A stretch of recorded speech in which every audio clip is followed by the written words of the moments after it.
So we've got some sample questions to go through, and this is very interview heavy, so we just sort of touch on the ideas now, just so anyone listening currently or chiming in later on can at least have the information there.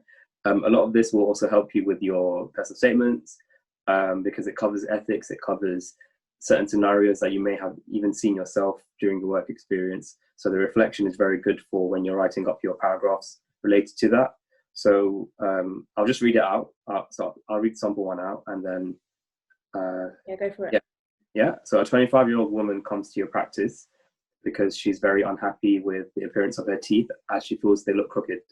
On examination, there is no clinical indication that she needs braces, so she does not fit the criteria for braces. Sorry, that's my cat. If you can hear her, for braces on the NHS. The woman explains to you that her teeth make her feel very self-conscious and is causing her to feel very depressed. Do you think this woman should be given braces on the NHS? So we've added a little consider section, so you'd want to consider ethics. So how should we do this? I'd say we can go through all of them. Yeah. And then, yeah, we can just go one by one, and then we can have, yeah, that's it really. And we can just talk about it. So, do you want to start off the ideas on this or the consider? Let me just let my cat out of the room. 1 second. Okay. Yeah, so I'm going to go through the points in order. So I'm going to go with beneficence and will it help the patient and how? So in terms of the patient feeling self-conscious, yes, it will it will help her, sorry, but it's not necessarily stated in the passage that the patient has an inability to bite or has any issues with speech.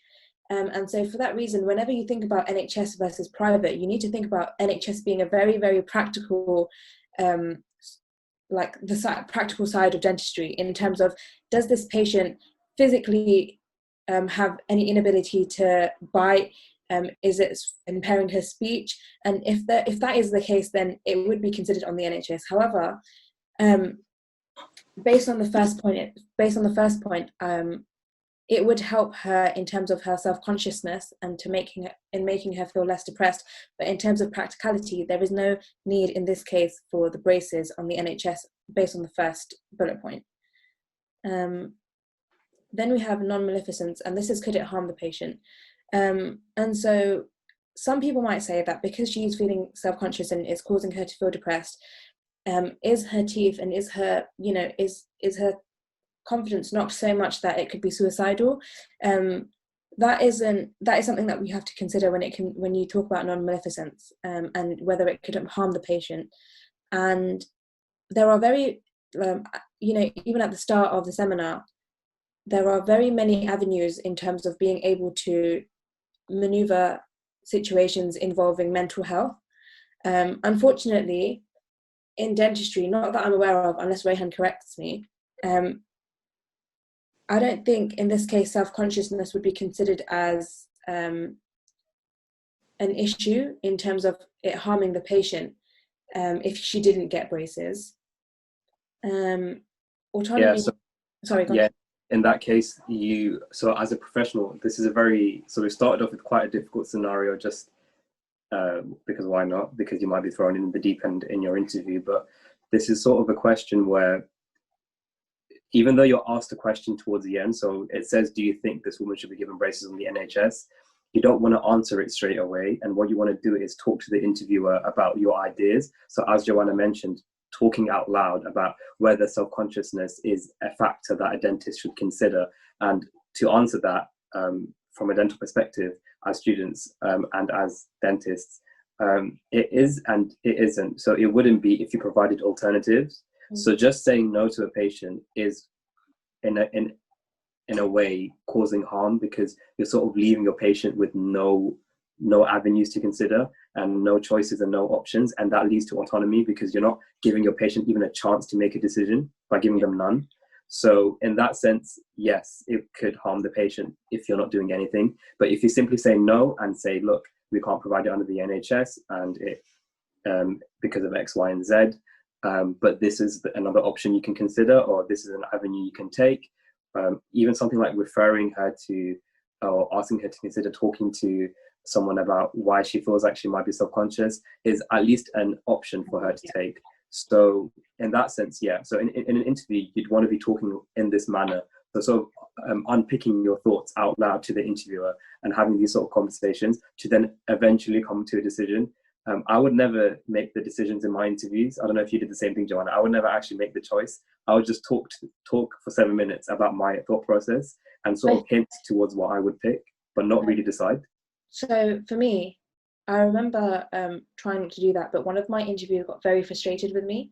And see, the thing is with dentistry is everyone can have an opinion. You are allowed to have an opinion. Me and Rayhan might have very differing opinions in terms of how we might treat this patient. As long as we're looking at whether this benefits the patient, and as long as we're not putting them at extreme risk, there is no real wrong answer, I'd say.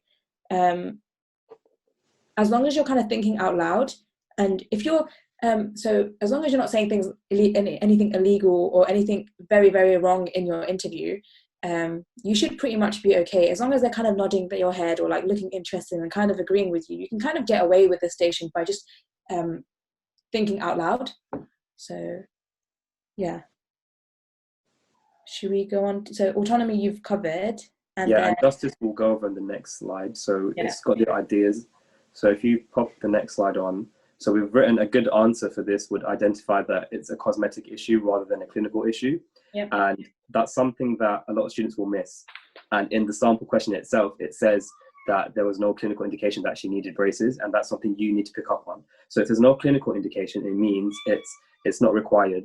And so yeah, by saying that to the interviewer, it shows that you've understood the scenario and you've understood the severity of how difficult a situation, a decision might, making a decision might be, because you've got a patient that wants something that you can't offer under the NHS. So how do you go about that? So we've also got the ethics here. So beneficence braces will help overcome the patient's worries in their appearance. And this is something that you want to think out loud to your interviewer, just to show them that you've at least considered that as a dentist, it might be hard to make a decision because you want to make them happy and you want to solve their problems. And by doing so, you are acting in beneficence or in a beneficent manner. You've got autonomy, like we mentioned, so the patient has the right to make informed decisions, and it's valid consent, as Joanna mentioned. So consent and decisions have to be informed and valid. So that's our responsibility as dentists and professionals. We need to make sure we communicate effectively and enough to the point where we know our patient is in the right state of mind and has the right amount of knowledge to make a correct decision. So if it can't be available under the NHS, what are the other options? So think about private dentistry. Think about,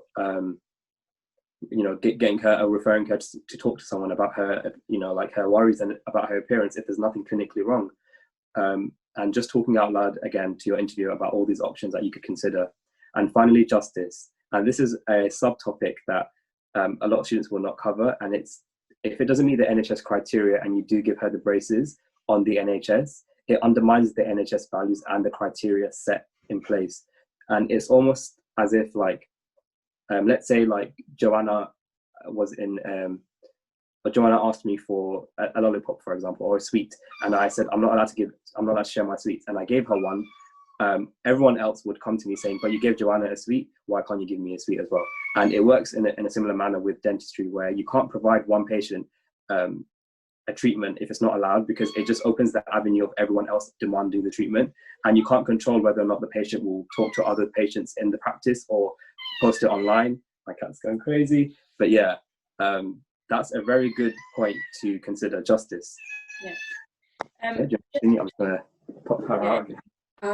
So one thing that I would like to mention is that I didn't know the NHS criteria and the private criteria before my interview. And if you don't know, then that's okay. As long as you're telling your interviewer, when you're coming towards the end of what you're trying to say, if you say, I'm not too sure what is considered under the NHS criteria, it's being very honest, but you can talk about your own opinion and just say, I don't know about the NHS criteria. It's something that I definitely will look into after this interview, but based on, what X, Y, and Z of what I've said, I'm leaning towards this or that option. And as Rayhan mentioned, he didn't really give a final answer to the question based on the scenario. So you don't have to always give a direct answer, and that's the good thing about these clinical scenarios. So